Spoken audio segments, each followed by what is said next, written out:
வணக்கம்.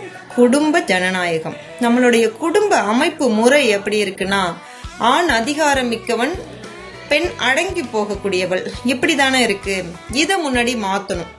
நம்மளுடைய குழந்தைகள், இதை பார்த்து வளர்ற குழந்தைகளும் இப்படிதான் வளர்றாங்க. நம்மளுடைய குடும்பங்கள் இப்படி இருக்கிறதுனால சமூகமும் இப்படிதான் இருக்கு.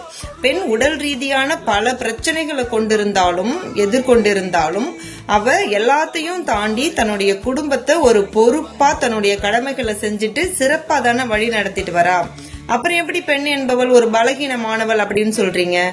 இந்த நாகரிக வளர்ச்சியில, நாகரிக பரிணாம வளர்ச்சி, இந்த மாற்றத்துல குடும்ப அமைப்புங்கிறது ஒரு சிறப்பான விஷயம். அது இந்த குடும்ப அமைப்பு இப்ப எப்படி இருக்கு? பெண் அடக்குமுறை இருக்கு, பெண்ணுடைய சிந்தனைகளை சிதைப்பது, பெண் கனவுகளை சிதைப்பது, பெண் உழைப்பை சுரண்டுவது, பெண்ணுக்கு முட்டுக்கட்டை போடுவது, இப்படிதானே இருக்கு. இத முன்னாடி மாத்தணும்.